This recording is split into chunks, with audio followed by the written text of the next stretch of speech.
Ser podcast.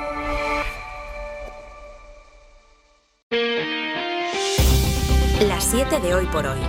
Ser podcast. Hola, muy buenos días. Europa se encamina a un rearme sin precedentes. Los 27 acordaron ayer por unanimidad aumentar el gasto en defensa para no depender de unos Estados Unidos que Trump ha decidido alejar. En una cumbre extraordinaria en Bruselas, el bloque ha dado el sí al plan de la Comisión para permitir con varios mecanismos la inversión de 800.000 millones de euros en defensa. José Luis Astreola. Hola, buenos días. Y esa va a ser la cuestión clave. ¿Cuáles son esos mecanismos? Es decir, ¿esto cómo se paga? Se plantean compras conjuntas de armamento, préstamos, inversión en proyectos comunes de defensa y abriendo la mano para que los estados puedan endeudarse más, lo que ha implicado que Alemania dé esta semana un giro histórico y haga caer ese tabú, el del endeudamiento. Según la presidenta de la Comisión, von der Leyen, Europa se enfrenta a una amenaza clara y evidente, por eso hace falta un plan sin precedentes en la historia del proyecto comunitario, un club creado para la paz que ya no puede darse por sentada, como ha dicho el presidente francés Emmanuel Macron. Estamos en una era de creciente incertidumbre y los europeos deben crear sus propias certezas. Mientras los 27 se reunían en la Casa Blanca, Trump dio, sin pretenderlo, la razón a los líderes europeos con una nueva amenaza a la OTAN. Si no pagáis vuestra factura, no voy a defenderos. La unanimidad para el aumento de la defensa común no se alcanzó, sin embargo, en la declaración de apoyo a Ucrania. El húngaro Viktor Orbán, el principal aliado de Putin en Rusia y el más cercano a Donald Trump, vetó el acuerdo europeo que se firmó luego a 26. Dice Orbán que Trump tiene razón cuando sostiene que no se puede financiar la guerra de Ucrania indefinidamente. Por cierto, Zelensky, que participó en la cumbre de ayer de Bruselas, va a viajar este fin de semana a Arabia Saudí para reunirse el lunes con una delegación de Estados Unidos. El presidente del gobierno, Pedro Sánchez, anunció que España invertirá el 2% de su PIB en defensa antes de 2029. Pues es evidente que todos tenemos que hacer un esfuerzo y un esfuerzo anticipado respecto a lo que nos habíamos marcado antes, que era el año 2029. Y es lo que evidentemente informaré a todos los grupos parlamentarios la próxima semana cuando me reúna con ellos. Ese encuentro será con todos los grupos parlamentarios, salvo Vox, a quien el presidente excluye por sus posiciones cercanas a Trump y a Rusia. Algo que a Abascal le parece bien. Es un alivio que Pedro Sánchez no nos llame y nos ahorre tener que decir una vez más que nosotros no vamos a acudir a convocatorias del presidente del gobierno. Pero que no ha gustado, en cambio, a Alberto Núñez Feijóo. ¿Hay alguien que conozca cuál es la postura del primer ministro español? No. ¿La conoce su gobierno? No. Me sorprende este apartheid que parece ser el presidente del gobierno quiere hacer. El tiempo no va a dar tregua este fin de semana. Después del temporal que ha dejado lluvias, sobre todo en el Mediterráneo, llega a la península una nueva borrasca atlántica que va a afectar especialmente al norte y a la mitad oriental. Para el sábado y el domingo hay avisos en Andalucía, Extremadura y los Pirineos. Lo peor de la dana de esta semana se ha sufrido en la Comunidad Valenciana y en la región de Murcia. Ayer en Lorca y otros municipios del noroeste, las riadas arrastraron decenas de vehículos. La alcaldesa de Ceguín ha pedido que se declare zona catastrófica. Radio Murcia, Juanjo Asensio, buenos días. Buenos días. Durante esta semana hay puntos de la región donde ha llovido más de lo que suele hacerlo en toda la primavera. En un acumulado de 24 horas caían 260 litros por metro cuadrado en Cejín, 235 en Bullas, 190 en Moratalla o 180 en Águilas. Las comarcas del noroeste y Lorca en el Valle del Guadalentín han sido las más azotadas, con ramblas desbordadas, el rescate de una docena de vehículos en Lorca que quedaron atrapados en caminos y carreteras, y también algún derrumbe como un muro en un pabellón deportivo en Cejín. El presidente regional, Fernando López Miras, decía ante la petición del Ayuntamiento de Cejín de pedir la declaración de zona catastrófica que primero hay que evaluar los daños y que lo justo sería contar luego con esa declaración. Lo normal, lo justo, el sentido común nos dice que ante este imprevisto, ante esta catástrofe climatológica, el Ministerio debe responder y debe ayudar a los ayuntamientos y a la comunidad autónoma, claro. Estamos en un viernes en el que se han suspendido las clases en un total de 12 municipios de la región de Murcia. Es viernes, es 7 de marzo. Hoy por hoy noticias. Ser podcast. Ayer les contábamos que ni más ni menos la directora general de Salud Pública de Castilla y León, Sonia Tamames, del Partido Popular, rebajaba el impacto de la pandemia de COVID, que solo en Castilla y León dejó más de 20.000 muertos confirmados. Tamames ha tenido que dimitir por esas declaraciones y el presidente de la Junta, Alfonso Fernández Mañueco, ha pedido disculpas por esas palabras.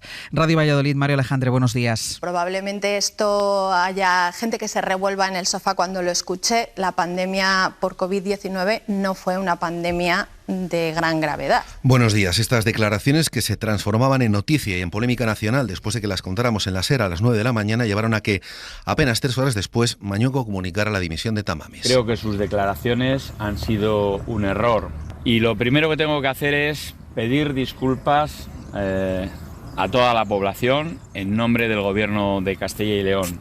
Dicho lo cual, tengo que insistir en algo importante, el nivel de exigencia que tenemos desde la Junta de Castilla y León. Exigencia, dice el presidente de la Junta, pero hay que recordar que las afirmaciones se produjeron en un programa de la televisión autonómica el martes por la noche, que se llegó a borrar un tuit con el vídeo que las incluía y que no fue hasta que el asunto cobró relevancia nacional y arrecieron las críticas cuando se hizo efectiva la dimisión. Está pendiente que la consejería nombre a otra persona para ocupar el puesto de Sonia Tamames. Algunos miembros de Sumar han comenzado a cuestionar el acuerdo al que han llegado el PSOE y Junts para delegar parte de las competencias en inmigración a Cataluña. Aunque Yolanda Díaz y la dirección están a favor, Izquierda Unida o Compromís tienen sus dudas, especialmente después de que la derecha catalana, según ellos, haya asumido tesis racistas. Ángel Villascusa, buenos días. Buenos días. El traspaso tiene que votarse todavía en el Congreso y con el posible no de Podemos no está claro que vaya a salir adelante.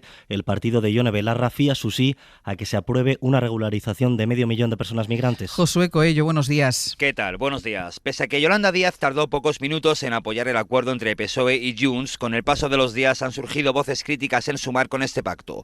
El más contundente ha sido el diputado de Compromís, Alberto Ibáñez, que no solo ha rechazado este acuerdo. La propuesta de Junts y del PSOE no es otra que más control social, más policía, más cárceles ilegales como los CIES, sino que también se ha planteado su voto. Y no podemos votar a favor de una ley que lo que busca es que la agenda política y mediática vaya hacia la extrema derecha y hacia el racismo. Lo que ha supuesto una cascada de reacciones de otros partidos de la coalición. Fuentes de Izquierda Unida nos dicen que el espíritu de esta norma vincula inmigración con problemática social y eso, unido a los mensajes de Junts, preocupa a su coordinador, Antonio Maillo. Quieren ganarse el apoyo del Congreso, tienen que trabajárselo y desde luego no se lo van a trabajar ni mucho menos con las extemporáneas, unas declaraciones de esta derecha pija catalanista que representa también Míriam Nogales. Mensajes de Míriam Nogueras que tampoco han gustado en Más Madrid, que critican el precedente peligroso que puede crear una ley que la dirección de Sumar siguen defendiendo y donde confían en el trámite parlamentario para suavizar estas críticas. El Banco Central Europeo vuelve a bajar por quinta vez consecutiva los tipos de interés hasta el 2,5%. Un recorte de un cuarto de punto del 0,25% que deja el tipo de interés de referencia así en el 2,5%. El Banco Central Europeo no adelanta sus próximos movimientos y su presidenta Christine Lagarde reconoce que es frustrante esta incertidumbre, pero que en el contexto actual, de un día para otro las cosas pueden cambiar dramáticamente. Mañana es 8 de marzo, es el Día de la Mujer y uno de los techos de cristal sigue siendo el de las grandes empresas. El IBEX 35, las principales empresas cotizadas en España han logrado superar por primera vez el 40% de mujeres en consejos de administración. Pero de las 183 consejeras, solo 3 tienen un puesto ejecutivo. A escala europea, España se mantiene en la quinta posición en la Unión Europea. Es un informe de Atrevia, Alejandro Vázquez. Sí, el éxito en los consejos de administración contrasta con la realidad de la dirección ejecutiva de las empresas, que está más centrada en las operaciones del día a día y ahí no llega al 25% la representación de las mujeres. También la evolución apenas es de unas décimas de mejoría respecto al año anterior. Otro dato que cabe destacar del informe realizado por Atrevia y el IES es que de las 183 consejeras en el IBEX 35, solo 3 tienen un puesto ejecutivo. Para Nuria Chinchilla, la profesora a cargo del estudio, los logros cosechados hasta ahora no están en peligro por el cambio en la cultura empresarial de Estados Unidos. Esto yo creo que ya está conseguido. Es muy difícil que se marche atrás un tema porque la empresa es la empresa. Y a la empresa lo que le interesa es la eficacia. Y mientras les vaya bien, pues adelante. Y si no a escala europea, España se mantiene en la quinta posición en la Unión Europea, solo por detrás de Francia, Italia, Dinamarca y Países Bajos, y 7 puestos por delante de la media comunitaria. Hoy por hoy noticias. El 50,53% de los ciudadanos de la Comunidad Valenciana eligen el valenciano como lengua principal del sistema educativo. Ha ganado por un estrecho margen frente al 49,47% que ha optado por el castellano en la consulta organizada por la Generalitat de cara al próximo curso escolar. Hay diferencias también entre provincias. En Castellón el 70% ha elegido la lengua propia, en Valencia el 58% y en Alicante solo el 34%. La participación ha rozado el 60%. Radio Valenciana Talents, buen día. Bon dia. Esa mayoría mayor participación se ha dado en las provincias valenciano-parlantes, cuya lengua se ha impuesto sobre todo en la de Castellón. Por niveles, en infantil y primaria, el valenciano ha superado el castellano y lo contrario ha ocurrido en la ESO, donde la elección del castellano ha superado a la lengua autóctona. La Consellería de Educación considera que se demuestra que las familias han optado por el equilibrio y la convivencia entre las dos lenguas oficiales y que la libertad se ha impuesto frente a la obligación de estudiar en valenciano que había cuando gobernaba el Botànic. La oposición y los sindicatos de enseñanza señalan que la consulta se ha vuelto en contra del conseller que pretendía arrinconar al valenciano y exigen su dimisión. Ineco, la empresa pública que presuntamente contrató a la expareja de José Luis Ábalos, se defiende de las acusaciones de Jessica Rodríguez y envía a la Fiscalía Anticorrupción las pruebas de que sí trabajó como auxiliar. La consultora del Ministerio de Transportes pone a disposición de la Fiscalía su contrato laboral, el registro horario de sus entradas y salidas y otros documentos que prueban que sí hizo trabajos de consultoría para DIF. Edu Hernández, buenos días. ¿Qué tal? Buenos días. Ineco se defiende de las declaraciones de Jessica y asegura tener demostrada no solo una relación laboral, sino que las funciones del puesto se desempeñaron. Así que la empresa ofrece a Anticorrupción el contrato laboral, la relación jurídica con Adif Alta Velocidad tras el fichaje, registros horarios, partes de trabajo y correos electrónicos que detallan además la carga de trabajo semanal, las horas trabajadas y las vacaciones pedidas. Es más, Ineco ofrece también comunicaciones que Jessica habría tenido con sus responsables sobre incidencias propias del trabajo y certificados mensuales de los trabajos realizados por Ineco y avalados por Adif Alta Velocidad. Mientras, en un comunicado enviado por Ineco a sus trabajadores, se especifica que Jessica fue contratada como auxiliar administrativa a través de un contrato temporal encargado precisamente por esta división de Adif para dar apoyo técnico.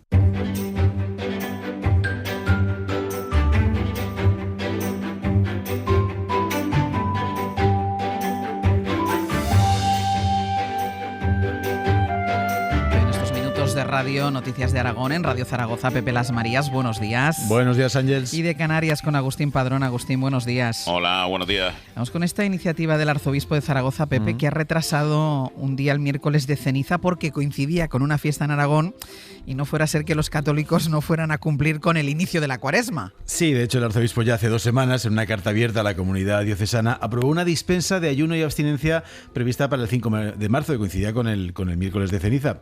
El motivo es que justo en Zaragoza fue hace 2 días la fiesta de la Cincomarzada, en la que se celebra la victoria de la ciudad sobre el ejército carlista que quiso entrar en Zaragoza un 5 de marzo de 1838. Desde entonces, con un paréntesis durante la dictadura de Franco, se celebra esta jornada de reivindicación de los barrios, pero que también es muy festiva, en la que se hacen ranchos, payas gigantes, costilladas. Claro, por eso el arzobispo lo vio venir. Era un poco incompatible. Claro, dio la dispensa, aunque también pidió a los católicos que el miércoles, hace 2 días, hicieran obras de caridad y también que rezaran por el Papa Francisco. Habría que ver ahora si le han hecho caso, claro. Bueno, hay audio del Papa Francisco, antes lo hemos escuchado y luego lo volveremos a escuchar.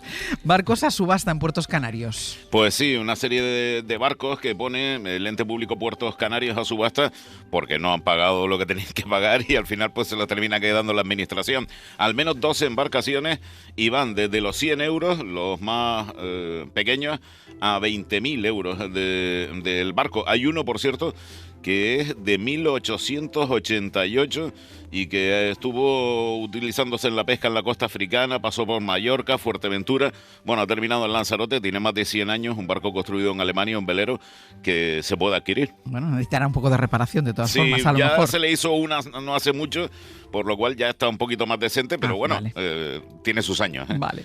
Atentos porque la justicia en Aragón no ha aceptado como prueba los pantallazos de una conversación de WhatsApp en un conflicto laboral donde una camarera ha sido despedida. El Tribunal Superior de Justicia de Aragón ha rechazado el recurso que la camarera, había presentado a una sentencia anterior reclamando que su cese fuese considerado nulo. Su argumento se basaba en un pantallazo de una supuesta conversación por WhatsApp con su jefe donde ella le exigió el cumplimiento del horario laboral que estaba fijado en su contrato. Ella cree que fue el motivo del despido porque se produjo ese mismo día. La cuestión es que los magistrados consideran que esos pantallazos no han sido autentificados, que se desconoce, dice la sentencia, su origen, destinatario, hora y día, y que ese mensaje es fácilmente manipulable. Y en cambio dice el tribunal que en la carta de despido figura el nombre de la trabajadora, la empresa demandada y la fecha. Bueno, pues si sienta precedente esto, ¿cuántos juicios hay con los pantallazos de los WhatsApps pues no va como a valer prueba? WhatsApp, no exacto.